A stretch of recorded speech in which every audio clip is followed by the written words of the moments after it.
Feliz, 22 anos em Búzios, eu fui muito feliz nessa minha jornada em Búzios. Boa noite, pessoal, já estamos no ar! Olá, olá! Olha, muitas coisas boas hoje, gente. Uma noite chuvosa, pelo menos aqui onde eu moro está chovendo. Temos uns convidados muito especiais. Boa noite, pessoal. Tudo bom com vocês? Olá, olha, já vou noite. apresentar um de cada vez, mas eu preciso dar uma boa noite a uma turma aqui que é, assim, maravilhosa, merece as nossas homenagens também, os nossos professores, colegas da rede. Giovana Santos, gente, está aqui desde 19 horas e 14 minutos, aguardando a live, ansiosíssima. Que bom! Arcilei, Neide, Simone Couto, Cativa aqui, né? Cássia, que trabalha lá no CEPED, Gisele Dutra, Elisângela, professora Denise Moreira, Rafaela, Jane, Maria Regina, Eliana, Nádia, Neide, Maria da Penha, Paloma, Ângela, Losana, Cristiane Simas Quintanilha, Marcela Moraes, Sérgio, Luciana, gente, já tem muita gente. Visão de Água, a Fabi, professora Denise, Daniele, Rita, Luciane, Débora Rodrigues, Edgar, colega de trabalho, André Faria, Fernanda Borges, está aqui, boa noite, ansiosa por essa live tão importante no cenário do educador Paulo Freire. Enquanto isso,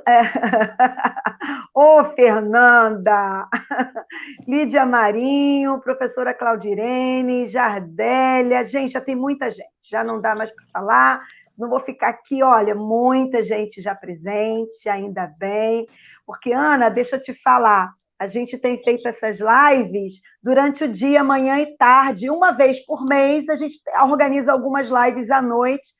E há 2 meses atrás, a equipe do Paulo Freire, professores, junto com a equipe diretiva, né, a supervisora, a Tereza, que está lá, a Vanessa, solicitou nosso auxílio para fazer uma live à noite para a gente comemorar o centenário do Paulo Freire, né?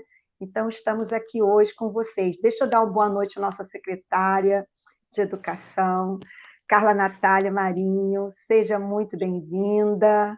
Boa noite. Boa noite a todos os professores. Como é bom rever a Rosicléia, tudo bem? Professora Luiz. Tudo bem. Então, deixa eu apresentar já os nossos convidados. A Ana Lívia Adriano, né? Ela é doutora em Serviço Social pela UFRJ e tem, assim, Aqui em casa está tendo um pico de energia. Vocês estão me ouvindo? Sim, estamos te ouvindo. Se você quiser falar, porque eu sei que você tem um outro compromisso, você fique à vontade, Carla. Vou terminar aqui de apresentar a Ana, e se você já quiser fazer a sua fala, né, para também não te prender muito, porque eu sei que você nem saiu da secretaria ainda, tem outro compromisso. Deixa eu apresentar aqui a Ana Lívia. A gente se conheceu hoje, né, pelo intermédio da Luísa. Já nos demos bem, um papo gostoso de professora. Ela trabalha no Instituto Paulo Freire, além disso, pesquisa ciências sociais aplicadas, né? Tudo a ver com o nosso assunto de hoje. Ana, seja muito bem-vinda, sinta-se em casa, né? Estamos assim, ansiosos para compartilhar essa roda de conversa com você hoje, tá bom? Outra pessoa que está aqui conosco, uma convidada muito especial, a Rosicléia Torres da Silva, vocês devem conhecer da rede, né? E já educadora, pedagoga, envolvida com gestão educacional, já atuou na Secretaria de Educação, já atuou como diretora, como supervisora, né, Rosicléia? Muitas são. Já passei por toda essa trilha. Exatamente. E hoje ela é a nossa convidada de honra aqui, foi a primeira diretora do Colégio Paulo Freire, e para quem não sabe, o Colégio Municipal Paulo Freire nasceu dentro da escola Darcy Ribeiro, não foi, Rose? Foi isso aí.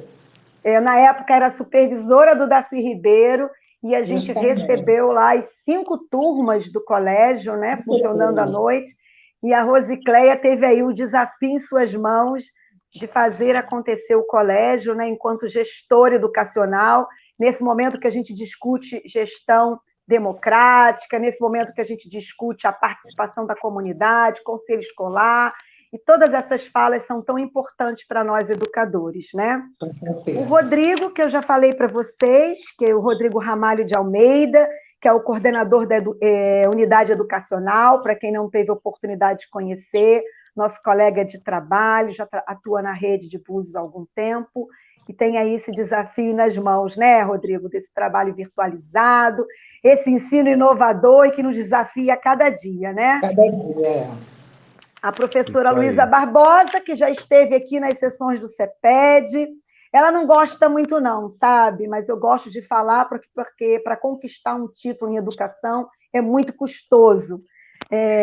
Cientista social, pós-doutoranda em História Contemporânea, professora do João de Oliveira Botas, professora do Colégio Municipal Paulo Freire, amante da educação, está aqui hoje para mediar essa conversa com os nossos convidados, e a nossa secretária, que fique à vontade, se quiser fazer a sua fala, seja muito bem-vinda. Boa noite a todos. Eu gostaria de deixar uma palavra assim, de agradecimento, primeiramente a Marta, por realizar esse momento tão nobre, né? Muito bom a gente ter esses momentos com os profissionais. Rever a minha amiga Rosicléia, seja bem-vinda. Você é uma pessoa espetacular. Já trabalhamos juntas. E a temática escolhida, né? Ler o mundo através de Paulo Freire. E Paulo Freire diz em suas frases, uma de suas frases, que ensinar não é transferir conhecimento, mas criar possibilidades para a nossa própria produção e também para a construção do outro, né? Isso. Eu penso muito na questão das possibilidades. Nós precisamos criar novas possibilidades para a vida do outro. A palavra possibilidade, ela aponta geralmente para a riqueza, fazer a vida de alguém mais rica, enriquecer mais o próximo, né? E fazer algo que é possível. Então, é possível em educação você tornar a vida do outro mais próximo. Tem uma música que eu esqueci o nome dele agora, deixa eu lembrar aqui, Chico Buarque, que fala a respeito de construção, né? Dessa construção que nós temos do dia a dia. Amou aquela mulher como se fosse a última. Às vezes tem momentos que parecem que a gente precisa fazer algo como se fosse a última coisa. Na semana que passou, né, no domingo, nós perdemos um amigo, o Janderson, um amigo pessoal meu, de trabalho, e há um mês atrás nós estávamos conversando, falando a respeito de cuidar do outro, de produzir novas situações dentro da área educacional, e naquele dia foi a última vez que nós nos encontramos, né, através, né, de uma chamada de vídeo. E as mudanças, elas vão acontecer, e a gente precisa ajudar e proporcionar mudanças, né, nessas relações, podemos mudar a vida de alguém. E construir é isso, enriquecer a construção na vida do outro, enriquecer também a nossa vida. E eu quero deixar aqui essa leitura minha também de mundo, né, de ler a vida. Eu tenho uma leitura muito gigantesca da vida, de tudo aquilo que a gente veio vivenciando dentro da educação e também no âmbito pessoal, e aproveitar com a minha vivência, parabenizar a todos pelo Dia dos Profissionais da Educação, dos professores, que foi agora no dia 15, e agora no dia 28 nós temos o Dia do Funcionário Público, porque nós somos profissionais que possibilitamos, trazemos novas possibilidades para mudar a vida dos estudantes, para mudar a vida dos nossos colegas e para mudar também a nossa, porque todo dia a gente muda um pouquinho. Então, sejam bem-vindos, obrigada, Ana Lívia, Luísa, Marta Dias, Rosicléia, meu amigo Rodrigo. Eu acabei de sair de uma reunião com o Ministério Público, realmente eu vou estar apenas hoje nos bastidores assistindo, tá bom? Um beijo, fiquem com Deus. Um beijo grande, Carla. Beijão. Olha, estão fazendo aqui pergunta, Carla, de quando você vai marcar a reunião. Em breve, ela vai notificar diretamente a escola, tá bom, pessoal? Estão perguntando aqui. Agora, não deu tempo ainda de articular nada. Estão perguntando aqui, a notificação vai ser passada, tá, pessoal? Ela já está ciente, tem gente lá acompanhando, e assim que a data for marcada em breve, ela encaminha para vocês. Eu Tenha quero uma noite deixar... de excelência. Obrigada, querida. Ó, o Janderson, né? Eu tive a honra de receber o Janderson aqui para a sessão do CEPED. Quem tiver a oportunidade de rever, né, marcou a minha vida, me emocionou, me fez lembrar da minha história, das relações de casa, das relações que a gente vive, de religião, né, os nossos saberes, os nossos valores. Como foi bom tê-lo recebido aqui, né? E é isso, perdemos um colega. Trabalhei com ele também, Comédios. A gente Bem lamenta. lembrado, Carla. Lamentável. Marta, se me permite, minha amiga, na verdade, só morre quem não é lembrado, né? Aqui estamos fazendo uma referência a ele, estamos fazendo uma referência a Paulo Freire e mostrando que o pensamento de quem tem uma vida digna, uma vida que vale a pena ser vivida, essa pessoa não morre, continua presente. É verdade. Né? Isso mesmo, Luísa. Obrigada, valeu. Vamos então começar com a Rosicléia, porque daqui a pouco a Luísa, que está me ajudando hoje, vai me cortar aqui. Rosicléia, minha querida, fique à vontade para fazer a sua fala. A gente já está falando de possibilidades, né, Paulo Freire, e tudo que ele influenciou, e eu gostaria de colocar como que surgiu a Paulo Freire. A Paulo Freire, ela surgiu justamente atendendo a essa comunidade que estava à margem. Então, quando nós chegamos em Búzios, e que foi implantada a EJA, e não tinha uma escola de ensino médio. Terminavam o fundamental e não tinham para onde ir, porque só tinha o Botas, e o Botas não tinha condição de assumir todos aqueles que terminavam o ensino fundamental. Então, em 2002, né, no segundo governo de Mirinho, houve uma movimentação da sociedade buziana solicitando essa escola, e ela foi implantada justamente por isso. E o mais interessante, ela recebeu o nome do Paulo Freire, por vontade do prefeito na época, porque era oriundo de EJA, ele era oriundo da educação da EJA, e nós abrimos a escola com 4 turmas da EJA e uma turma só do regular. E foi um grande desafio. Se eu não tivesse um time de gigantes, como eu tive junto comigo, talvez a gente não tivesse dado conta. Porque no primeiro conselho de classe, todo mundo arrancando cabelo, dizendo o que a gente vai fazer com esse pessoal. Eu falei, nós vamos trabalhar com eles vieram das mãos de vocês lá do ensino fundamental. Agora a gente tem que dar conta. Se a gente tiver que parar para ensinar a ler e escrever agora no ensino médio, a gente vai parar e vai ensinar a ler e escrever. Você está maluco? Eu falei, não estou. Então, na verdade, o ensino médio oficial da Paulo Freire começou no 2º ano, porque o 1º ano foi para ajustar. É verdade, eu lembro disso. Desafio, gente, foi um grande desafio, mas eu tinha um time muito bom comigo, e que me ajudou, e seguramos, e a escola, assim, foi respondendo o carinho de cada um, a força de vontade, aquele desejo de ver crescer, entendeu?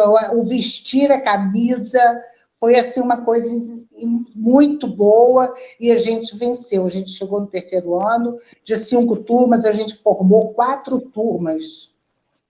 E isso aí foi gratificante demais. E os trabalhos que a gente conseguiu desenvolver com eles, né? Como Marta falou, em princípio a gente começou no Darcy Ribeiro, no turno da noite, que era o horário que tinha vago, né, de espaço para a gente. A gente começou ali, o 1º ano todo trabalhamos. No 2º ano que a gente foi para a sede, ainda com término de obra. No 3º ano é que a sede foi inaugurada de fato. No 3º ano de funcionamento, que houve a inauguração da sede, foi quando formou a primeira foram formadas as primeiras turmas do Paulo Freire. 4 turmas fazendo formação de ensino médio. Então, tudo isso deixou lembranças para nós, professores, que muitos deles ainda estão por aí, tipo Marta. Eu até citei alguns aqui, Betinho, Alexander, Fábio Coelho, Débora Castelli, e muitos outros mais, Ana Lúcia, né? Então, a gente teve aí um time muito bacana, que nos ajudou desde o início e permaneceram, e muitos permanecem até hoje na Paulo Freire. E foram lembranças, assim, valiosíssimas, que a gente foi guardando durante todo esse período. Alguém quer fazer alguma pergunta? Não, assim, eu gostaria de dizer aos nossos convidados, quem está participando da live hoje, né? Porque eu sei que temos convidados, tem pessoas assistindo que não são da rede de Búzios, explicar um pouco o propósito, né? Porque quando a gente começou, algumas pessoas não tinham entrado ainda. Todo mês o CEPED agora tem acontecido, o CEPED, Centro de Desenvolvimento e Pesquisa de Armação dos Búzios, organiza sessões virtuais de formação para os professores, né? E no mês de outubro, caiu numa semana de feriado, uma semana um pouco tumultuada, nós resolvemos fazer apenas esse encontro de hoje à noite, né? Uma proposta que foi feita pela equipe do Colégio Paulo Freire há 2 meses atrás, solicitou um espaço que a gente pudesse trazer à discussão, né, a importância de Paulo Freire, né, e comemorar também a escola e contar um pouco dessa história. E pensar esse papel de Paulo Freire na sociedade brasileira, na nossa educação, né, enquanto educador, e o quanto contribuiu para todos nós. Então, quem está aí na live, com outros assuntos que não dizem respeito à live, eu gostaria de solicitar, né, que vocês procurassem a quem de direito, a gente tem direito de se manifestar, de pedir, de correr atrás, né? E que procurasse a Secretaria de Educação para as questões que eu não vou dar conta de responder para vocês aqui, tá bom? O que eu gostaria de pedir a contribuição de vocês, que eu fiz aqui um dever de casa, enquanto a Rosicléia vai falando e depois a Ana, é que vocês lembrassem aí, que eu acredito que pelo menos um livro de Paulo Freire vocês devam ter lido. E se não leu um livro, devem ter lembrança de alguma situação, né? De alguma palestra, de alguma coisa na época da graduação, algo que vocês tenham ouvido, lido, assistido, né? Porque agora, no YouTube, a gente encontra muitas apresentações, de pensar em um livro de Paulo Freire que você leu, né? Você teve algum livro que te chamou a atenção, que fez parte da sua história enquanto formador? Eu, assim, destaquei 3 que, para mim, são importantíssimos, para mim, né? Acredito que tem aí para cada um. Outros livros até talvez mais políticos, né? Mais filosóficos até, mas a importância do ato de ler, né? Não tem como não comentar esse livro para quem fez formação de professores, né? Há mais de 30 anos atrás, né? A importância do ato de ler, um livro formado por artigos, a pedagogia da autonomia, que nos incomoda, mexe, inquieta, né? E nos faz pensar nessa prática da sala de aula, nessa prática docente enquanto dimensão social. Confesso que foi ali que eu entendi que o meu papel não era neutro. Parece absurdo, mas foi exatamente na leitura desse livro, né, de entender o meu papel da minha prática enquanto dimensão social. E professora sim, tia não, que eu tive que ler na faculdade e ler aquelas cartas, né? Inicialmente achei muito chato, confesso a vocês, né, para vocês perceberem a pouca compreensão política, né, que a gente tem da nossa profissão, né, e quanto foi importante a leitura desse livro em outros momentos, aí no Paulo Freire como supervisora e coordenadora do curso de formação de professores, enquanto resistência, né, e discutir essa minha função enquanto educadora. Eu gostaria que vocês aí que estão assistindo a live, participando, já tem gente falando aqui, Tereza está falando da pedagogia do oprimido, Rosângela, pedagogia da esperança, Leidiane, pedagogia do oprimido também, isso aí, vai compartilhando. A pedagogia do oprimido, ela vem muito de encontro, né? A todo esse discurso que a gente tem das dificuldades de aprendizagem, porque a gente, embora a gente busque, mas a nossa educação ainda precisa muito mais do que a gente já tem até hoje. Exatamente. Precisa muito mais. Então, as dificuldades, elas estão sempre aí, elas não desaparecem, a cada momento elas vão apresentando, principalmente as dificuldades sociais, né, Mar? Então, a pedagogia do oprimido leva muito para esse lado também. Ó, Josi Mello, inspetora da rede, professora, inspetora escolar, lembrou do curso de formação dela no Rui Barbosa, em 1997. Ó, é assim, gente, a Márcia Cruz está falando, onde eu aprendi que na palavra educador está a frase, educa a dor. Gente, olha, muita contribuição aqui, gente. Andaneci Batista, pedagogia da autonomia, Márcio Vasconcelos, pedagogia do oprimido, Jupiracira, também, supervisor escolar, pedagogia do oprimido. Tem aqui, ó, ex-aluna, fiz formação de professores no Paulo Freire, a Ana, Daniele, pedagogia da esperança, Caroline, né? Tive o privilégio de estudar no Paulo Freire, assim que inaugurou o curso normal. Excelente nível de ensino, alguns dos meus professores inesquecíveis ainda estão lá. Mônica, Alexander, Ana Maria. Bacana, gente. Isso aí, muita gente contribuindo. Ó, a pedagogia do oprimido está ganhando, hein? Pedagogia da autonomia, pedagogia da esperança. A Jennifer está falando, a pedagogia do oprimido me marcou demais, li durante a graduação da UERJ. Edmara também, pedagogia da autonomia. Isso aí, pessoal, vai contribuindo. Tem frases assim inesquecíveis, né, que mexem. Você tira uma frase e pensa nela durante muito tempo e pensa na sua atuação enquanto educador. Ana, fique à vontade para contribuir conosco. Depois eu leio mais comentários. Bom, boa noite.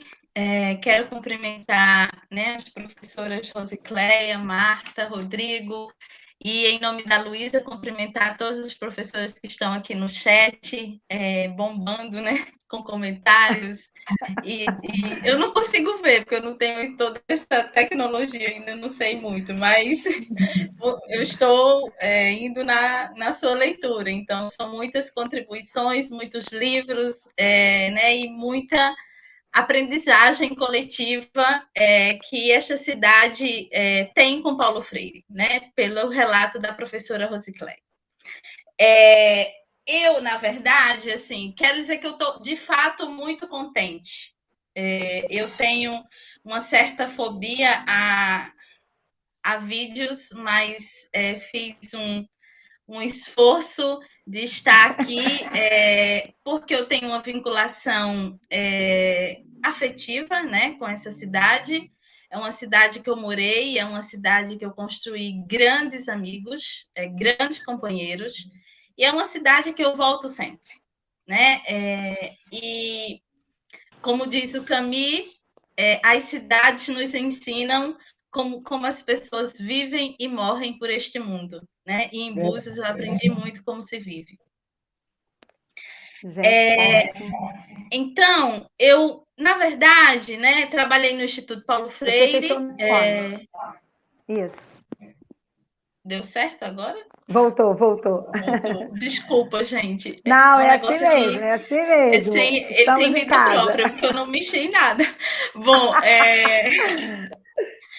É a força da cidade, é a cidade te chamando, Ana. Volta! Vem, Ana, volta, Ana! Em breve. Bom, eu trabalhei no Instituto Paulo Freire, que fica em São Paulo. Tem ramificações em vários países e em todos os continentes. E é um instituto que trabalha e organiza-se, né, sob 3 perspectivas: a alfabetização de jovens e adultos, a educação popular e a educação infantil. A minha área, quando eu trabalhei, era a educação popular. Ninguém nunca sai do IPF, a gente chama IPF, né? A gente sempre está no IPF, porque o IPF sempre nos demanda, porque a gente quer sempre construir, e é um instituto que tem a vitalidade do Paulo Freire. Lá tem a biblioteca que ele trabalhou, lá tem a vida dele, lá se respira o Paulo Freire e as intencionalidades políticas que ele construiu ao longo da vida, né?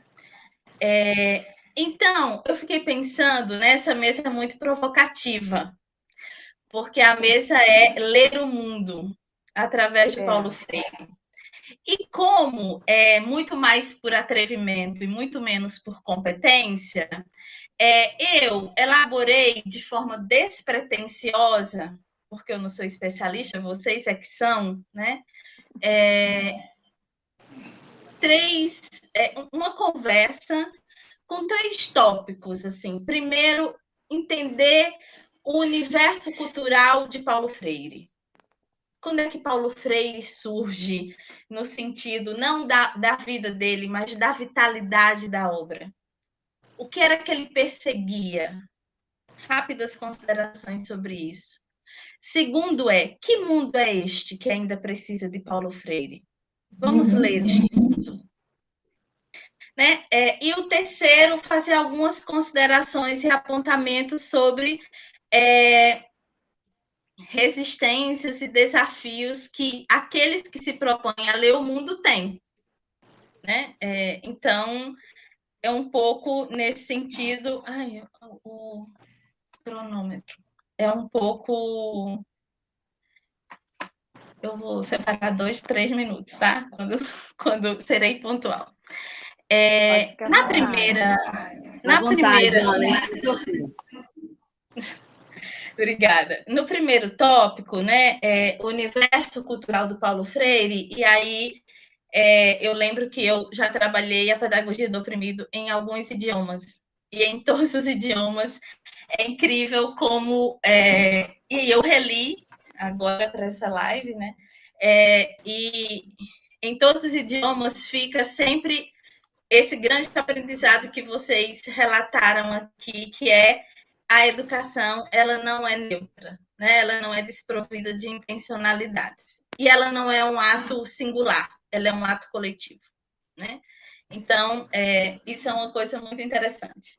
E aí, eu acho que é importante a gente entender, conhecer esse universo, porque esse universo que Paulo Freire viveu e construiu a sua obra, traz matizes revestidas hoje na contemporaneidade. Então, o mesmo movimento que faz com que Paulo Freire seja ressaçado por alguns é o mesmo movimento que faz com que ele seja aplaudido e evocado por outros, como nós aqui. Estou entendendo que ninguém está, né, rechaçando Paulo Freire, né?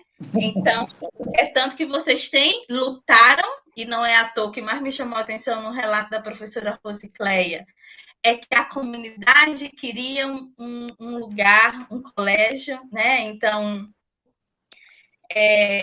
de fato, foi uma luta, né? O Paulo Freire surge nada mais sólido, nada mais freiriano do que um colégio que surge, né, como uma reivindicação, uma organização política, né, da sociedade, da comunidade. Então, de fato, esse colégio ele é muito especial, né, e penso que vocês cuidam dele, né, é notório que vocês cuidam dele, né, com todo o cuidado político e pedagógico que ele necessita, né? Então, pensando um pouco nesse universo freiriano, quando Paulo Freire, a obra do Paulo Freire é tomada por uma questão central, que é assim, e ela vai se metamorfoseando. Paulo Freire foi do ISEB, né, Instituto Superior de Economia. E ele queria, como a geração dos anos 50 e 60, entender o que era o nacional popular. Isso ele queria entender. Assim como outras correntes teóricas e políticas daquele tempo. E assim como outros grandes intelectuais, como Florestan Fernandes, né, e o próprio Fernando de Azevedo, em outra proporção, né, mas como um preceptor do Florestan naquele momento. Havia um interesse por um Brasil. Havia a necessidade de compreender que sociedade é essa. O que é que nos comportava, o que é que nos caracterizava como cultura, como nação, como povo. havia a necessidade de compreender o Estado brasileiro, a formação social do Brasil. Havia a necessidade de acertar as contas com aquilo que é estrutural à sociedade brasileira, que é o racismo. Havia o esforço, e aí Clóvis Moura, em 50, é importantíssimo, de dizer que o lugar do negro não é a senzala, é o quilombo. Né? Havia o esforço de entender que na economia, a nossa economia ela não é atrasada, ela é dependente, ela sempre será. E havia em Paulo Freire, em alguns outros, mas muito mais em Paulo Freire, a capacidade e a angústia de entender, então, que sociedade é essa que a gente vai construir culturalmente num país de capitalismo dependente, marcado pela fome, marcado pela miséria, marcado pelo desemprego e pelo analfabetismo. Há, em Paulo Freire, um traço que é comum à sua obra. Desde esse período, onde ele está organicamente envolvido a um instituto, até os últimos anos da sua vida, em que para alguns ele capitula para uma perspectiva mais social-liberal ou para uma perspectiva democrática, né? Isso não importa, mas há um fio condutor, que é um profundo humanismo. Paulo Freire foi um grande humanista. E quando eu falo humanista, eu não falo veja, quando eu falo humanista, eu não falo aquele apenas que defendem filosoficamente as tradições que são clássicas do humanismo. Né? Eu não falo isso, eu poderia dizer ele foi humanista porque ele defendeu o humanismo cristão, ou até um humanismo da social-democracia, ou até um humanismo marxista. Não. Eu falo humanismo porque está na raiz do pensamento freiriano, algo que está na raiz da década de formação dele, que é a luta pela liberdade. A liberdade de entender, a liberdade de compreender, a liberdade de fazer com que esse país se conheça como nação, a liberdade de construir uma cultura política em que os direitos sejam apenas meios de dignidade, ainda que insuficientes. E há, mais ainda, a liberdade de ser aquilo que se é, classe trabalhadora, no caso dos oprimidos. Não importava para o Freire entender as técnicas pedagógicas. Isso não era a minha...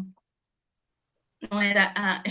Desculpa, eu pensei outra coisa. Não era a centralidade do pensamento freiriano, né? A centralidade do pensamento freiriano era pensar uma escola como um espaço de transformação cotidiana e uma educação que transcenda os muros da escola. Uma educação que se faz exatamente no chão da vida. Quando ele diz é necessário ler o mundo para ler a palavra, essa leitura ela não é uma leitura articuladora de fonemas, de sons, de vocábulos, ela é uma formação necessariamente de consciência. Ela é uma leitura coletiva. Nada em Paulo Freire é singular. Aí reside o humanismo dele, de entender que a educação ela é um ato essencialmente coletivo. Que, embora tenha na escola o seu espaço privilegiado, ela não se reproduz apenas e per si na escola. Ela é a vida pulsante. Ela se traduz quando as pessoas vão a uma prefeitura pedir escola. E que bom que essa escola é Paulo Freire. Né? É verdade.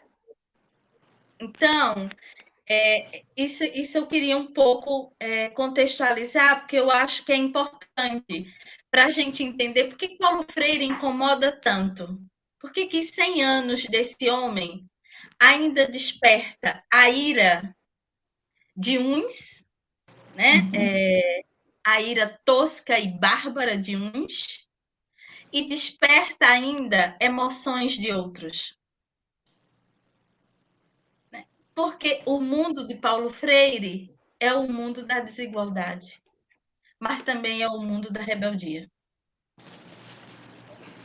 E aí eu queria um pouco que a gente fizesse de forma freiriana, né, um pouco, esse esforço de ler esse mundo, né? Veja, é um mundo, nos últimos anos, marcado pela morte. A morte como um instrumento oficial de dominação. Temos uma crise sanitária que não é nada mais, nada menos do que uma expressão de uma crise societária. Temos, nesse país, eu não vou falar no mundo, mas vou falar nesse país, né? Milhões de desempregados. A taxa de desemprego no Brasil ficou em 14,1% no segundo trimestre de 2021. São quase 15 milhões de brasileiros desempregados. Hoje, no mundo, quase 1 bilhão de pessoas passam fome. 13,6% de brasileiros passaram com menos de um dia sem refeições. Entre os meses de agosto e outubro, e 18% dos brasileiros ficaram com uma refeição ao dia entre junho e julho deste ano. Meu Deus. A pandemia do coronavírus afetou o bolso de muita gente, pelo menos o meu, como classe trabalhadora, sim, né?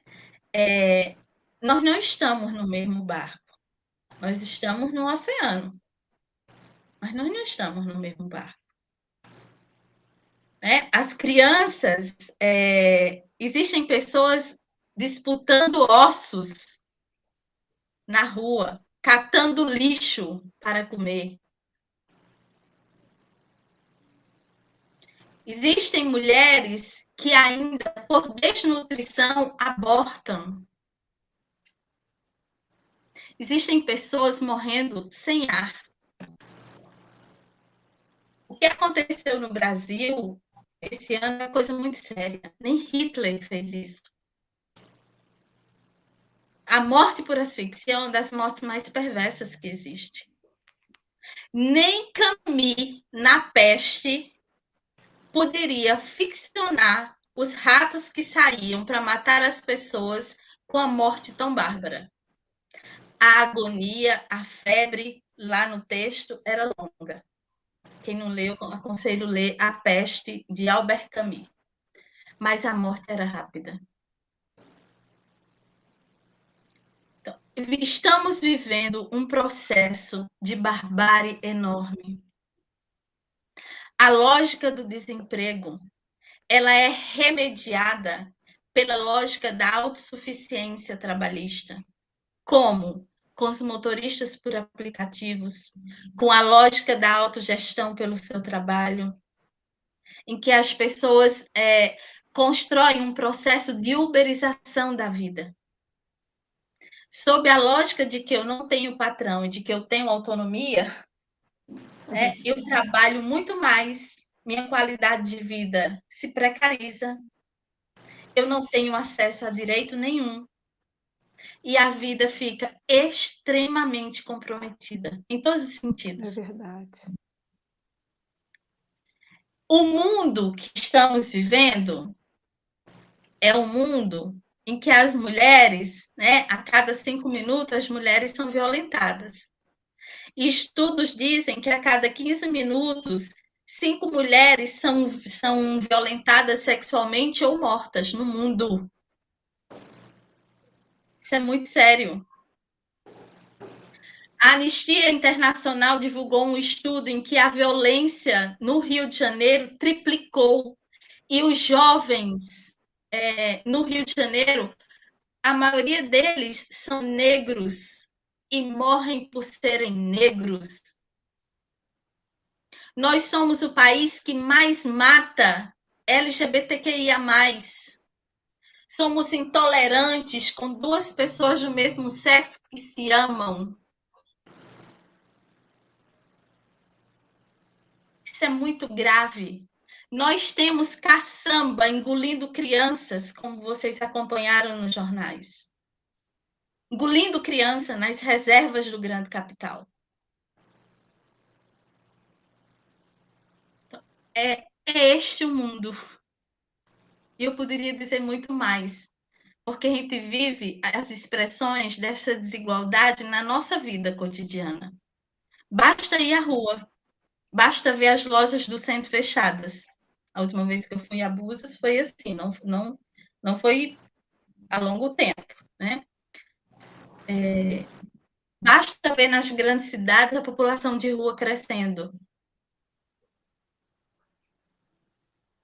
Então, esse movimento, né, de compreender que este mundo é um mundo da desigualdade, é também um movimento de compreender que essa desigualdade ela tem classe, ela tem gênero, ela tem raça,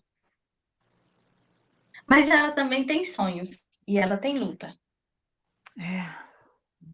E como é que a gente luta? Né? Como é que a gente luta? A gente luta, primeiro singularmente, né, nos últimos tempos, para ficar vivo. E também tem lutas coletivas. Tem muita gente lutando. Muita gente lutando. Tem muita gente lutando por pão, por terra, por moradia, por escola, por universidade pública, gratuita, de qualidade, por bolsa de pesquisa. E essas lutas, vejam, são lutas que se dão ainda no âmbito da ordem. A gente não está lutando por uma revolução, né? A gente não está dizendo que todos, que acabe o cafezinho da manhã, né, do dono da Fiesp de R$3.000, ou o almoço que ele tem quase que diariamente no Fazano. A gente não está dizendo isso. A gente está lutando por minimamente dignidade. Dignidade esta que nos faz ter a escola também como um fronte de resistência.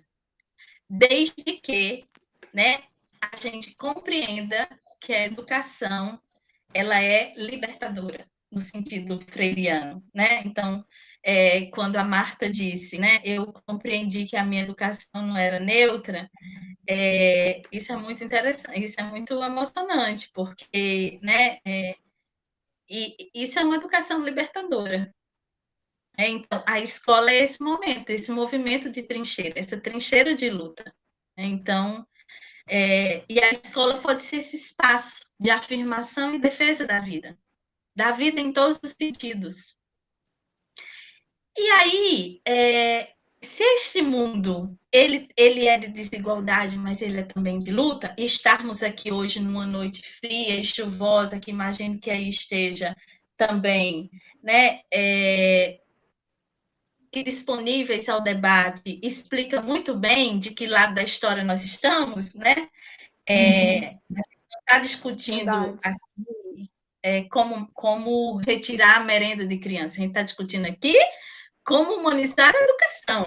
É diferente, né? É diferente. Então, exatamente porque existem resistências, e aí vai das mais clássicas, os movimentos sociais, os partidos políticos e os intelectuais, aqueles são orgânicos, até as lutas mais gerais, né, mais amplas, numa perspectiva de totalidade, até as lutas mais locais, né? Búzios tem quilombos, Búzios tem movimento de mulheres, né? Búzios tem espaços de organização e tem também escolas. Tem escolas que não se furtam a analisar o presente. E não se furtar a analisar o presente é um ato de grande revolução para aqueles que constroem a educação. Porque o presente, ele é espinhoso. Uhum. Ele está sempre em processo. E as possibilidades, para usar um termo que foi colocado aí, né, na live, né, as possibilidades, elas são sempre históricas. Elas são sempre coletivas. Né? Então, e elas estão no presente. Mas elas estão no presente porque aqui nós somos o que nós conseguimos suportar desse passado. E é exatamente porque a gente suporta lembrar de um passado que teve recentemente uma ditadura militar que caçou, que matou, teve uma colonização grotesca, né, com a vida dos indígenas, com a vida das mulheres, com a vida dos negros, que tem uma herança de um Estado autoritário, que tem uma pouca tolerância à participação popular, que tem uma classe de burguesias, porque a burguesia não é única, a burguesia é múltipla, né? Que odeia pobre, que odeia democracia, que odeia negro, que odeia nordestino, que odeia mulher. Então, é exatamente porque a gente vive nesta processualidade, né, é que a gente tem essa vitalidade de entender que Paulo Freire é necessário para esse tempo. E por que Paulo Freire incomoda tanto? Só para encerrar. Gente, passei muito. Só para encerrar. Passei muito. Passou, não. Desculpa, Rodrigo, você ficou de me dar um limite. Então, só para encerrar. Por que Paulo Freire incomoda tanto? Ele incomoda tanto porque ele é necessário. Ele incomoda tanto porque Paulo Freire ele confronta, né, as nossas certezas intelectualísticas, no sentido de o Brasil, a cultura do Brasil é uma cultura autoritária e uma cultura anti-intelectual. E os intelectuais, por vezes, se apartam das massas, até os chamados de esquerda. É como se existisse o mundo do saber e o mundo do fazer. É verdade. E isso, né, é um desafio àqueles que querem mudar o mundo. Né? Ele é um pensador que defende a democracia. Veja, Paulo Freire é uma pessoa que diz, você não basta ler e escrever, você tem que criar com o outro consciência. Não é qualquer pensador. Um detalhe, ele não é comunista, ele não era comunista, né? Porque tudo que se opõe, tudo que fala minimamente de democracia é taxada como comunismo, né? Então, é uma coisa interessante no Brasil. Então, e ele diz, é necessário entender o oprimido. E o oprimido, para Paulo Freire, não é aquele que está num lugar socialmente desprovido de riqueza material, apenas. Mas é aquele que não tem protagonismo de voz. São as mulheres violentadas. São os adolescentes submetidos, as crianças e adolescentes submetidos a longas horas, longa jornada de trabalho infantil. São as mães que são obrigadas a apartar-se dos seus filhos, deixando em instituições para que eles tenham uma vida, uma sobrevida. É a família que luta para que cumpra o seu papel social de família, sem minimamente ter acesso a condições mínimas, que nós somos os pais que podemos ser, as mães que podemos ser, com as condições que temos para ser. Então, a centralidade do sujeito e da história na obra freiriana é muito importante. Paulo Freire diz que aquele que aprende e aquele que ensina são sujeitos de um mesmo tempo e de uma mesma história. E nesta história, por mais contradições e aridez que tenha, tanto o aluno como o professor, aquele que aprende e aquele que ensina, é capaz, né, de extrair desta história a poesia que brota da vida, pode brotar da vida. Né? Então, é 1 minuto, só para finalizar mesmo. Eu encontrei uma carta foi distribuída, procurei nas minhas anotações do Instituto, e encontrei uma carta do Tiago de Mello para o Paulo Freire. Eles foram amigos de uma vida inteira. Suportaram silêncios, uma amizade que suportou silêncios, distâncias, como as grandes amizades. E o Paulo Freire, quando ele, né, vai para o exílio, e a ida para o Paulo Freire à África muda tudo na vida dele, né? O Tiago de Mello, um poeta amazonense, faz esse poema para Paulo Freire. Eu queria ler para vocês. Pode ler. É lindo. Fique à vontade. Obrigada. Bom, o nome do poema é Canção para os Fonemas da Alegria. Peço licença para algumas coisas. Primeiramente, para desfraudar este canto de amor publicamente. Sucede que só sei dizer amor quando reparto o ramo azul de estrelas, que em meu peito floresce de menino. Peço licença para soletrar no analfabeto do sol pernambucano a palavra tijolo, por exemplo, e poder ver que dentro dela vivem paredes, aconchegos e janelas. E descobri que todos os fonemas são mágicos sinais que vão se abrindo como se fossem constelações de girassóis girando em círculos de amor, que de repente estalam como flor no chão da casa. Às vezes, não há nem casa, é só chão. Mas sobre o chão, quem reina agora é um homem diferente, que acaba de nascer. Porque unindo pedaços de palavras, aos poucos vai unindo argila e orvalho, tristeza e pão, cambão e beija-flor, e acaba por unir a própria vida no seu peito, partida e repartida, quando, afinal, descobre num clarão que o mundo é seu também, que o seu trabalho não é a pena que paga por ser homem, mas um modo de ser e de ajudar o mundo a ser melhor. Peço licença para terminar soletrando a palavra e a canção de rebeldia que existe nos fonemas da alegria. Canção de amor geral que eu vi crescer nos olhos do homem que aprendeu a ler. Tiago de Mello. Muito obrigada.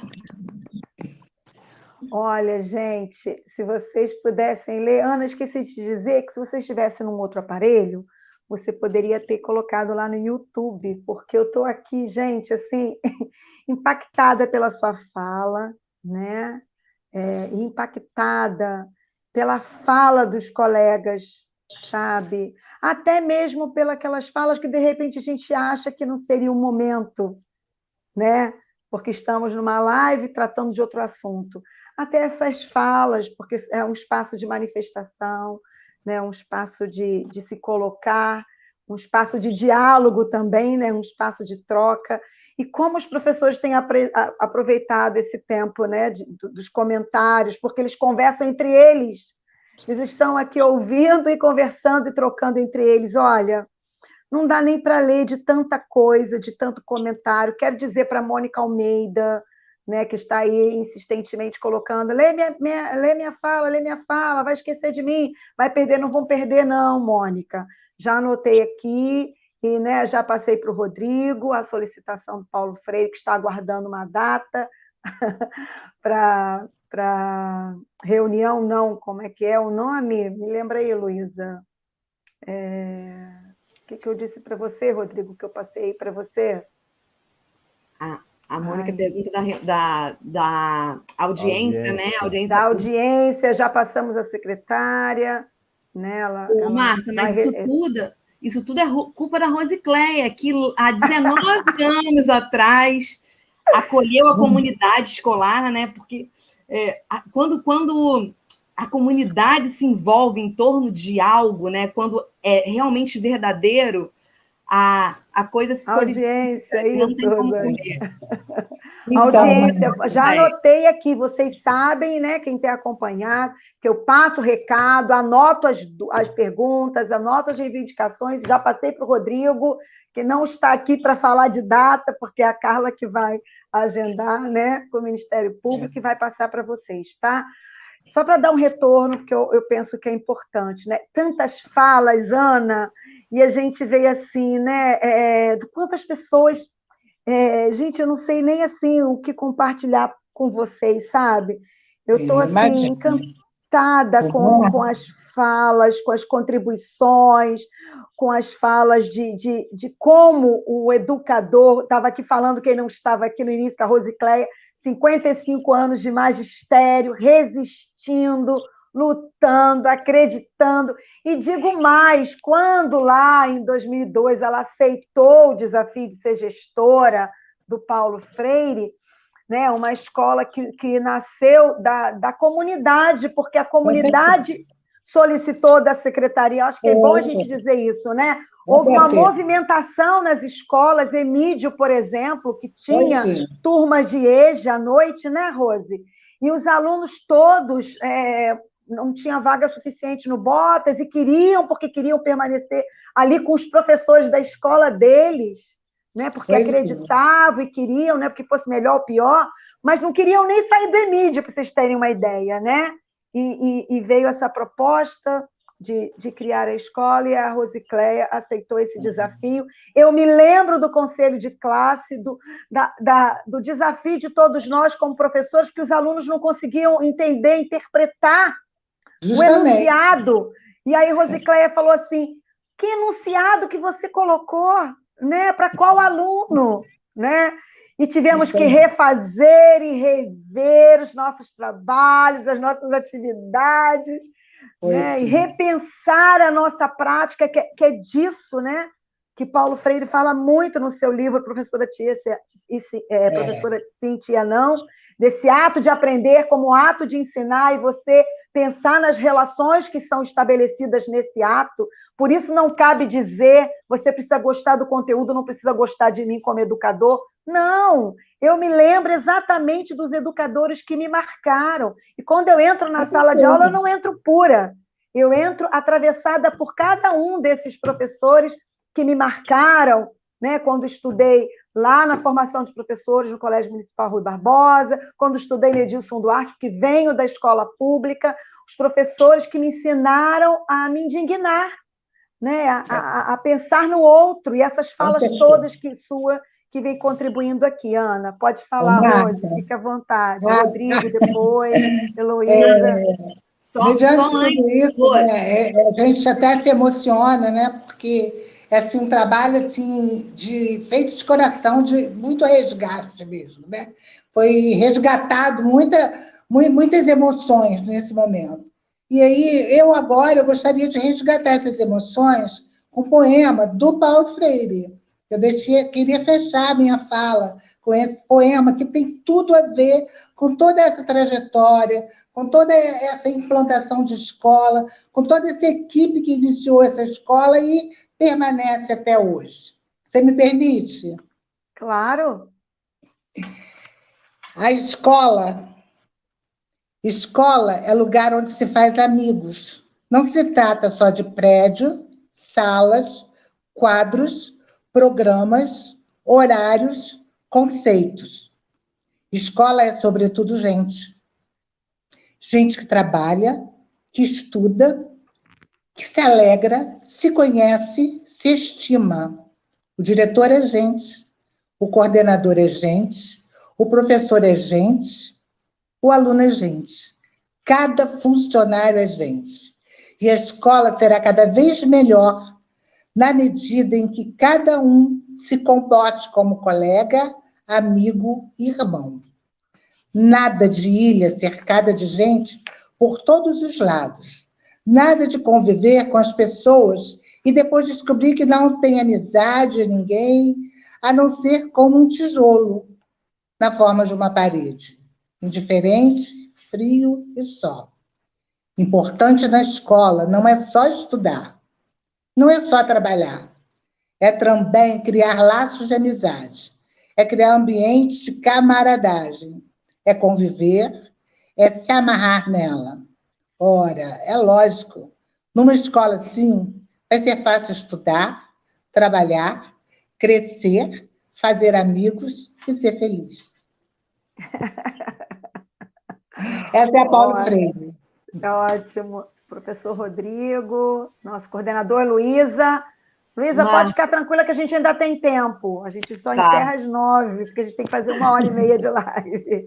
Fala, Luísa. Eu queria me corrigir. Na verdade, a culpa desse carinho da comunidade escolar pelo Paulo Freire não é só da Rosicléia, é também sua culpa, porque você foi diretora do Paulo Freire, foi minha diretora, e teve uma atuação muito dedicada, fizemos muita coisa bonita na escola, fizemos projetos incríveis, inauguramos o intervalo poético no recreio, né, no intervalo. Então, todo esse carinho da comunidade escolar com o Colégio Paulo Freire é também responsabilidade sua, da Rosicléia, de todos aqueles que passaram pela escola. Com certeza. Verdade.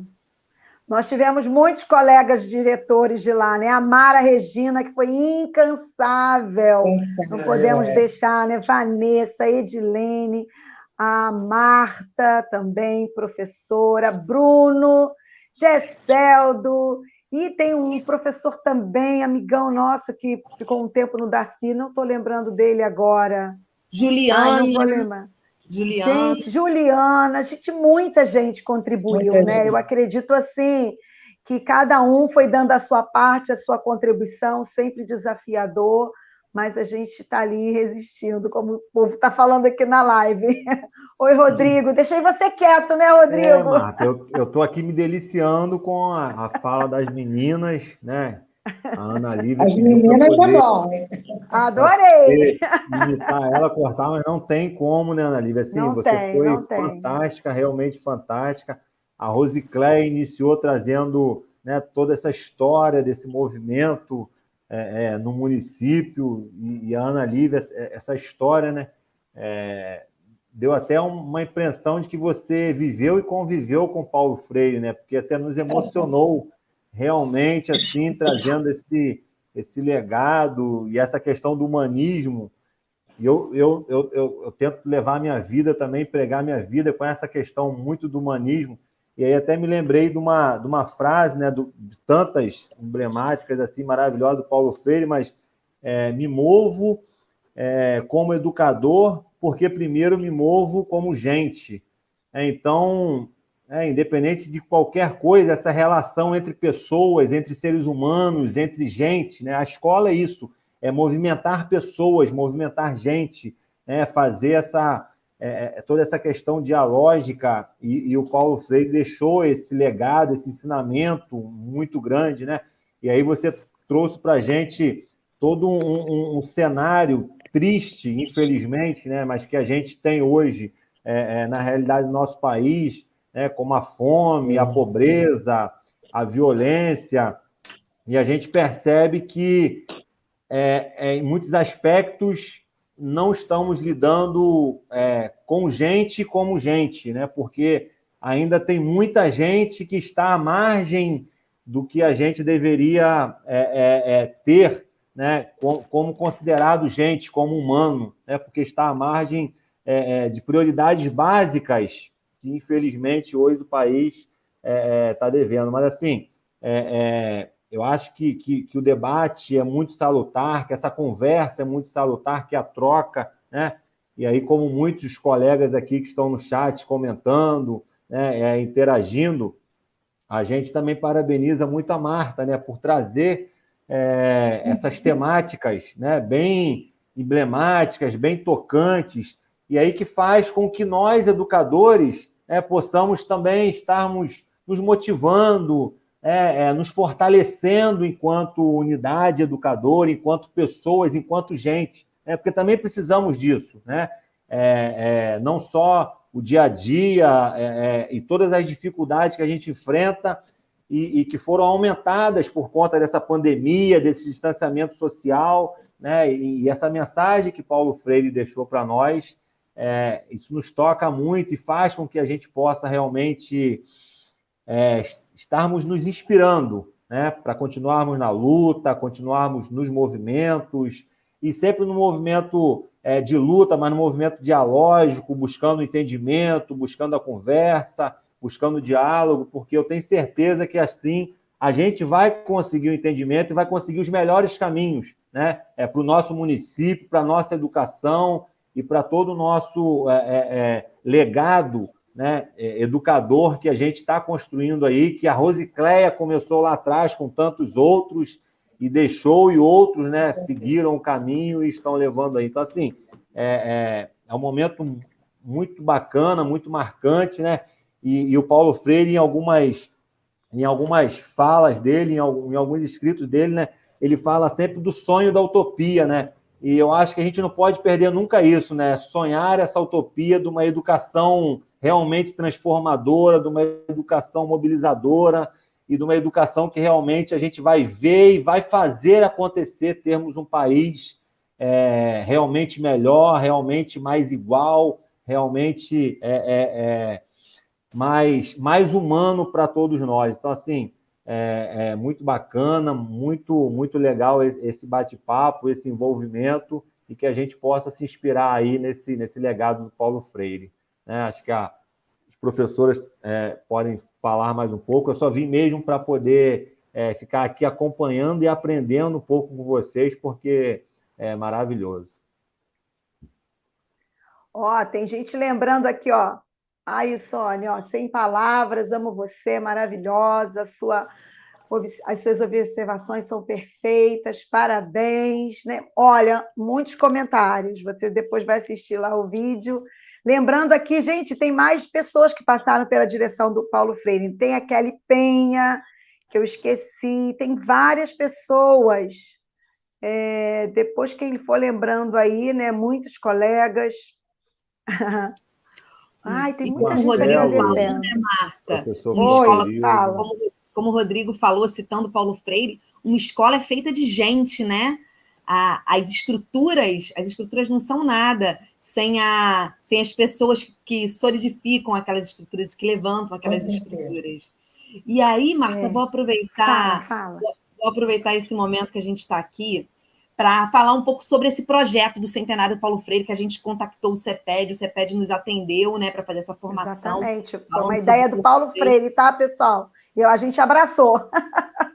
A nossa escola é considerada uma escola de excelência, não é à toa, é porque tem gente lá que acredita na escola, que trabalha duro para fazer do Colégio Municipal Paulo Freire esse centro de excelência. A gente está brincando que é o filho mais querido, é um dos filhos mais queridos da cidade, né?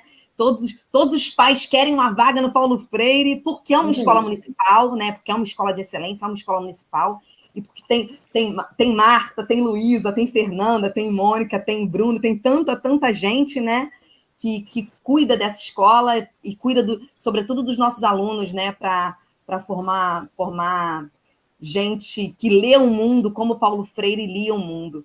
E aí fazer que fazer aqui a propaganda, vamos dizer assim, né, desse projeto, né, do Centenário de Paulo Freire, que começa com essa live, que eu agradeço muito a minha amiga Ana Lívia por ter partilhado com a gente de palavras tão impactantes, né? Também Rosicléia, agradeço não só por estar aqui conosco hoje, mas por fazer parte dessa história, porque se não fosse Rosicléia, nós não estaríamos aqui hoje, né? Então, ela que começou tudo isso. E aí a gente começa com essa atividade de formação, vamos dizer assim, mas nós também vamos realizar um cine-debate que vai acontecer no dia... Um cine-debate que vai acontecer no dia 9 de novembro. É uma atividade que está sendo organizada pela professora Milene, de inglês, pela professora Fernanda, de biologia, e por mim, terça-feira, às 8 horas. Vai acontecer também um sarau de música, poesia e expressão artística. Os alunos estão criando poemas, músicas, tem muita coisa legal que vai acontecer no dia 24 de novembro, às 18h20. Vai estar acontecendo também nas aulas, né? A gente está, a partir da orientação pedagógica da nossa querida Tereza, a gente está realizando também leitura, debates de trechos das obras de Paulo Freire com os alunos, e fazendo murais e produções também artísticas, que vão culminar numa exposição, a exposição chamada Ler o Mundo, através de Paulo Freire, que também vai estar exposta na escola. Vamos realizar uma roda de conversa na quarta-feira, dia 24 do 11, que é o mesmo dia do sarau, só que essa roda de conversa vai ser às 4h20, com a professora Marilda Henriques, que é a professora da rede, que conviveu com Paulo Freire, conheceu o Paulo Freire e conviveu com ele. E vamos realizar também vamos inaugurar uma jornada pedagógica Paulo Freire, que vai começar a ser organizada esse ano pelas turmas de formação do terceiro ano, e que acontecerá no ano que vem. A jornada começa a ser idealizada esse ano e será desenvolvida no ano que vem, mas com a equipe de formação de professores. Depois a gente vai divulgar essas datas, né? Mas já estou aqui dando o aperitivo. A gente poder divulgar aqui, aí, divulgar para a rede, quem quiser participar. Ótimo. Olha só, deixa eu fazer uma colocação. Aí, Fala, querida. Vai fundo, Marta, vai fundo, depois eu falo. Pode falar, pode falar. Pode comentar aí, se você quiser comentar. A gente ainda tem alguns minutinhos, que a gente vai encerrar às 9 horas. Tem muitos comentários, muitos comentários. Pessoal agradecendo o CEPED, obrigada. Tem gente lembrando que a Fernanda, gente, como eu esqueci, Fernanda, minha amigona, que foi aluna do Paulo Freire e atuou lá na direção junto comigo, que me suportou. Olha, gente, muita gente boa. Eu estou aqui só pensando, lembrando quanta história, quanta coisa bacana. Olha, aqueles professores que nos enlouqueciam, tipo assim, Luísa, Fernanda, Betinho, Mônica Almeida, Vinícius. Gente, tem sempre aqueles, né, que atiçam, assim, fogo, quero dizer, gente, como que é importante ter esse professor, né? Parece óbvio, tem alguém que comentou aqui, né? Ouvir coisas óbvias, mas foi importante. Gente, as coisas óbvias, elas precisam ser ditas. A gente precisa lembrar dessas coisas, porque a gente esquece, né? Tantas coisas que a Ana disse, a análise que ela fez da nossa sociedade, de nós enquanto educadores, enquanto professores, educadores, o quanto é importante, né? A gente aí, às portas de ter comemorado o Dia do Educador, o Dia do Professor, muitas vezes, assim, desanimados, cansados, né, de um trabalho de fadiga diante do computador, né, nesse trabalho que exige tanto de nós, né, que não tivemos uma formação adequada para trabalhar com as ferramentas digitais, que não sabemos lidar com as tecnologias, que é desafiador, porque hoje o aluno não quer te ouvir, ele vem aqui e fecha o microfone, ele desliga a tela, ele coloca como se estivesse presente, está fazendo outra coisa, não é? Então, é um tempo que exige de nós coisas que a gente não aprendeu, que a gente não leu sobre isso, não aprendemos da graduação, não aprendemos no mestrado, temos que aprender, não é? E estamos sendo desafiados o tempo todo. E assim, eu estou aqui só pensando as coisas que ela disse, gostaria já de fazer algumas palavras finais e depois passar para vocês, para os agradecimentos, coisas que eu anotei aqui, Ana, e que me fizeram pensar hoje, né? Essa escola como espaço de transformação que vai para além dos muros. A gente precisa acreditar mais nisso, porque a gente está ali para transformar, sim, para contribuir, sim, para além dos muros da escola, porque esse aluno ele sai da escola, né? E tem alguns que voltam por causa do professor, ele não volta por causa do diretor, ele volta por causa do professor. Ele volta porque um professor um dia falou alguma coisa com ele, porque um professor o incentivou, o estimulou. Quantos dos nossos alunos ficam lá no horário de recreio, termina a aula, não vai embora, fica ali dialogando, conversando, né? Por quê? Porque a gente faz a diferença, marca a vida deles de alguma forma. Eu tenho certeza, se eu for perguntar aqui, cada um de nós teve um ou mais professores que marcaram a sua vida.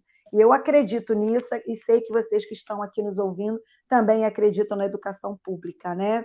Humanizar, você falou em humanizar, quanto a gente precisa disso, os nossos jovens, os nossos sofreram em casa, né?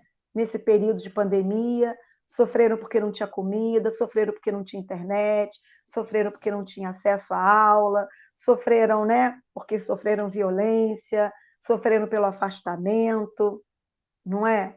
E a gente precisou pensar sobre outras coisas, ensinar outras coisas, né? O conteúdo foi o que menos importou, porque não é? A gente lida com pessoas e a gente trabalha com relações, e para ensinar eu preciso me relacionar bem com as pessoas.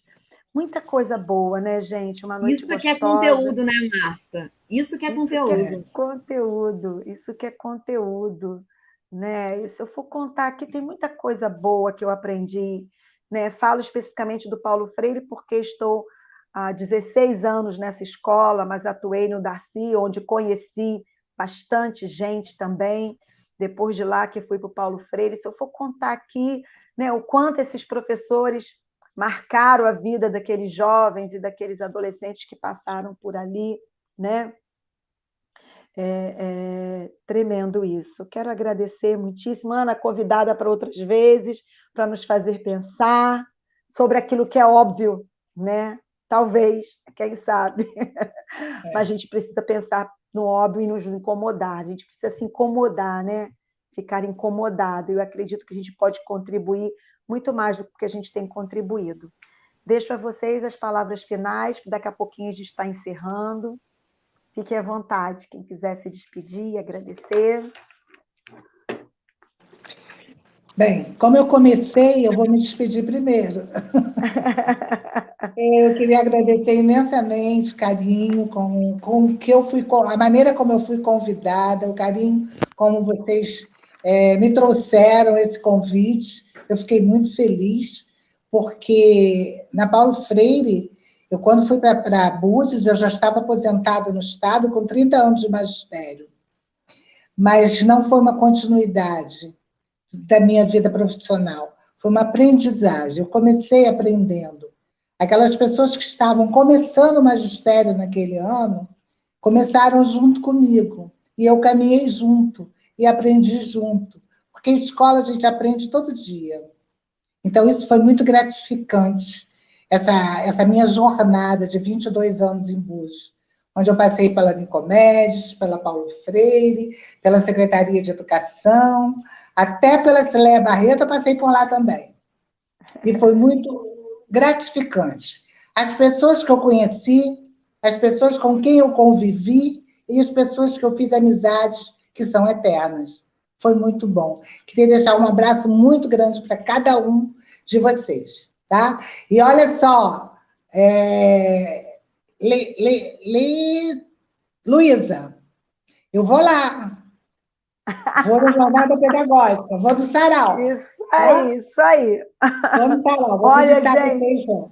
Presença de antes honra. de vocês finalizarem, gente, olha que gafe, como é que eu esqueci do meu diretor, Wagner, maravilhoso. Eu estava pensando beijão, nisso. Incansável, insistente, resistente, Wagner, um beijão, meu querido, meu colega Wagner é uma pessoa trabalho, meu maravilhosa diretor. também. Um beijão para você, incansável. Não é fácil trabalhar e atuar com essa equipe, não é fácil, Wagner. Obrigada mesmo. Um beijão para você, meu querido. Quem mais? Fique à vontade. Eu gostaria de falar umas coisinhas, na verdade, só complementar um pouco, 5 minutos. Eu queria dizer, nem ia começar com essa frase, mas agora me deu, que, como diz Shakespeare, né, a história é feita de obviedades. Tolos são aqueles que não se dedicam a depurá-las, a entender o ineditismo que existe nelas. É só para a gente entender que depois de Marx, depois de Freud, depois de Newton, depois do próprio Shakespeare, né, poucos são os iluminados. Então, estamos aqui a bater cabeça, né? Principalmente quando se fala de Paulo Freire, aonde, né, é um autor discutido no mundo inteiro, em quase todos os idiomas, sem exceção. E também queria dizer o seguinte, que ler o mundo tem um compromisso. A gente assume um compromisso ao ler o mundo, que é de transformá-lo. Porque ler o mundo é ler criticamente o mundo, não é qualquer leitura do mundo. Então, uma educação que se propõe a fazer isso, não é qualquer educação. Uma escola que se propõe a fazer isso, né, que faz sarau, que faz filme, que faz cine-debate, tem uma agenda de comemoração a esse centenário, não é qualquer escola. Né? Quando eu ouvi a Luísa, eu fiquei pensando, ainda bem que o Paulo Freire tem vocês, né? É o contrário, ainda bem que Paulo Freire tem vocês, né? Tem vocês para apostar numa educação de qualidade, para entender que a democracia, o diálogo, a esperança, né? Tudo isso a dialogicidade, tudo isso que ele aponta como, né, insumos para uma educação libertadora, ela é possível, ela é necessária e ela é viva, né? E ela implica em falar e depurar essas obviedades. Necessariamente. Né? É verdade. Depois fiquei pensando que a gente, um desses compromissos, né, que éticos e políticos que a leitura do mundo nos coloca, é conhecer os nossos alunos. Assim, quem são eles? Onde eles vivem? Como eles vivem? Hoje, como é que eles assistem aula? Eles dormem, eles trabalham, eles adoecem, eles, né? Então, isso é uma coisa que é um desafio para nós na universidade, para nós, né, no Paulo Freire, para nós em todas as modalidades de ensino. Esse é um desafio muito grande. E eu acho que essa live também foi uma live de memória, né? O Paulo Freire disse que não se faz história, né, sem consciência, sem esperança, sem compreender a cultura, né? E sem memória. Não se faz história sem memória. E eu lembro que no início da pandemia, quando começaram a morrer pessoas na Itália, eu ficava pensando, porque eu morei lá, estudei lá uma época, eu ficava pensando, aterrorizada, quem contaria a memória das pessoas que foram mortas? Quando chegou aqui, também fiquei pensando, quem contará a memória das pessoas que foram mortas? Das mais de 600 mil pessoas. E aí a resposta é óbvia, nós.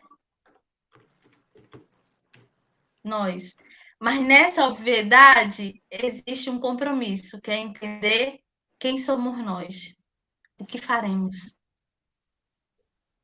E só tem um caminho, né? É esperança, né? É trilhar essa margem da história esperando isso, né? Esperando e construindo, porque esse movimento de esperançar, como diz o Paulo Freire, não é esperar, né?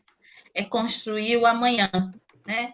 O amanhã que é hoje, né? Mas isso aqui é um novo tempo, livre, justo, né? Então, ainda que não vejamos. Então, queria agradecer mais uma vez, né? Queria dizer que Rosicléia representa a memória, né, de uma escola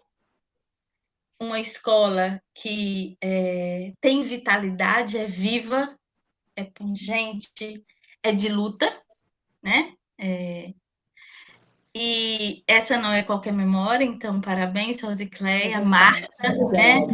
Que passou com todas as tensões da gestão, né? Que exige as exigências, e com um grande compromisso, né? Então, Paulo Freire, o mundo do Paulo Freire é esse, né? E lutemos para que a memória dele não acabe, quer seja nos livros, quer seja na vida, quer seja nas escolas.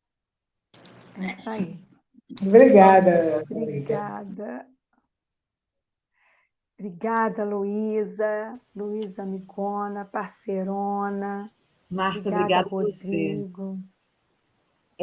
Posso fechar com o poema? Rodrigo, quer falar alguma coisa? À vontade, Rodrigo, por favor. Queria só primeiro agradecer e parabenizar todos os educadores que estão aí assistindo a live, né? Parabenizar pelo dia 15, o último próximo, pelo dia, né? Por todo o trabalho, por toda essa magnitude de reinvenção que tivemos nessa pandemia.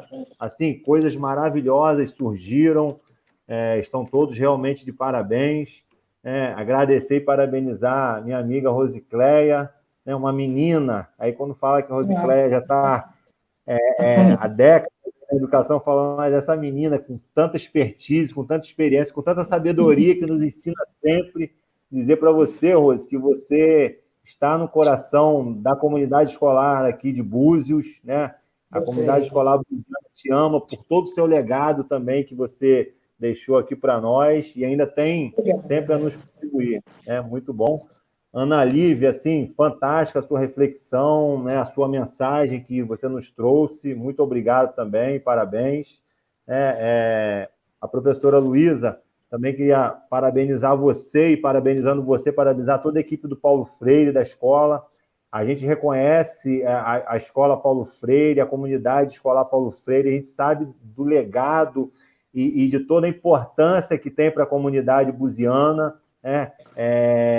E a gente vê a transformação social também que a escola Paulo Freire faz com nossos alunos, com nossos estudantes. Então, nada passa despercebido aos olhos de ninguém, né? Podem ter certeza disso, que todo o carinho, todo o cuidado que a escola Paulo Freire, né, que o Colégio Paulo Freire sempre teve e vai continuar tendo, e vai ter sempre esse olhar carinhoso, não só por mim, mas por qualquer pessoa, e qualquer pessoa que estiver à frente também, né, do poder público no município de Búzios. Marta, a você os parabéns também. Você conseguiu reinventar o CEPED nesse momento crítico, nesse momento entorpecido dessa pandemia, nessa loucura toda, e conseguiu fazer dessa formação no ano de 2020 uma coisa que no começo, né, botava-se a mão, caramba, o que vai se fazer com essas formações? Né? E você conseguiu fazer uma reinvenção como nós conseguimos nas salas de aulas e nesses momentos de distanciamento, assim, coisas magníficas, e a gente vê como que nós, educadores, saímos dessas lives, desses momentos, desses encontros revigorados, né? Com a bateria recarregada, com as energias renovadas. Então, assim, é muito gratificante também para toda a comunidade escolar poder participar desse momento, desse movimento, porque é muito vigoroso para todos nós. E, no mais, assim, agradecer a todos, dizer que a gente lá no Departamento Educacional está aberto para o diálogo, para a conversa, para o entendimento, né, e para que a gente possa realmente estar construindo essa educação e continuar construindo essa educação libertadora através do diálogo democrático e através dessa utopia, né, de fazer uma educação justa e igualitária para todos. Tá bom? Um beijo no coração de vocês. Foi uma satisfação e um prazer estar aqui com vocês hoje. Obrigada, meu querido. Ana, estão pedindo aqui, querendo saber sobre o seu trabalho no Instituto. Depois vou entrar em contato com você passar detalhes para a gente divulgar para o pessoal. Tá bom? Fala, Luísa. Marta, também, poxa, agradecer nossos colegas, agradecer a você por essa iniciativa, agradecer as palavras do Rodrigo sobre o nosso colégio, dizer que o nosso colégio é tudo isso, é mesmo, que você falou, porque é municipal, está na espera dessa secretaria municipal, faz parte desse corpo concursado e contratado do município de Búzios. Então, tudo isso é também mérito nosso, né, enquanto município, enquanto cidade. E aí, vou fechar também com um poema, né? Já que isso aqui virou quase um sarau também, né? De poesia. Eu gosto sempre disso. Então, vou fechar também com um poema. É um poema do Mayakovsky. Mas antes, vou dizer que o livro que mais me marcou, Marta, você perguntou, foi A Importância do Ato de Ler, do Paulo Freire. Porque ele trata exatamente disso, né, da importância de se ler o mundo antes de se ler a palavra, né? Então, exatamente. Meu dever de casa, né? Você perguntou, professora, eu que sou aluna Perguntei. Fiz ranger as folhas de jornal, abrindo-lhes as pálpebras piscantes. E por trás de cada fronteira distante, surgiu um cheiro de pólvora, perseguindo-me até em casa. Nos últimos 20 anos, nada de novo há no rugir das tempestades. Não estamos alegres, é certo. Mas por que razão haveríamos de ficar tristes? O mar da história é agitado. As ameaças e as guerras havemos de atravessá-las, rompê-las ao meio, como uma quilha que corta as ondas. Que sejamos essa quilha que Mayakovsky falou, que corta as ondas, rememos contra a maré e possamos construir uma educação de qualidade para todos e para todas. Obrigada, gente. Valeu. Ana, você quer deixar algum contato? Você tem algum contato de rede social que o povo está querendo saber, Ana? Eu não tenho rede social. Eu sou bem ermitana, não tenho rede social, mas eu tenho um e-mail. Ana Lívia, não, isso eu tenho. Alguma publicação, alguma coisa que você queira indicar? Tem gente perguntando aqui. Depois você pode passar para a gente que a gente divulga. Eu vou deixar meu e-mail, então. analiviass@gmail.com. Acho que é melhor. A única coisa que eu tenho, analiviass. Peraí, eu acho que eu tenho aqui. Tu deve ter. @gmail.com. Lívia SS. Ana Lívia SS. @gmail.com. Mas eu sempre estou aí, viu? Dando pinta. E sempre. Antigamente, olha, gente. Antigamente eu encontrava com a Ana todo sábado na feirinha. A gente fazia parte de um grupo que lia mitologia grega na feirinha da Ferradura. Grupo organizado pela Cidade Biblioteca, né, que é um projeto de estímulo à leitura que existe aqui na cidade. Era o grupo Gregos e Troianos. A gente lia mitologia grega, eu, Ana Lívia, Ana Paz, Tônio Carvalho, tanta gente boa. Volta, Ana, volta para a Búzios. Vai voltar. Pessoal, boa noite a todos que estão aí, a todas. Os colegas de trabalho, os professores, obrigada pela participação, pelos comentários, né, pelas concordâncias, pelas discordâncias. Um beijão para vocês. Já quero avisar que em novembro a gente vai ter apenas uma semana de sessão de CEPED, vai ser a nossa última semana do ano, e estamos preparando muitas sessões com temas voltados para a consciência negra. Em breve vocês já vão receber, já está tudo prontinho. A equipe de projetos educacionais da professora Débora Castells está organizando. Eu acredito que vocês vão adorar. Um beijão para vocês, boa noite. Beijo. Até a próxima. Obrigada, pessoal. Tchauzinho, Obrigada a Ana, você. Rosicléia. Muito obrigada pela participação. Tchau. Luísa, querida, Rodrigo.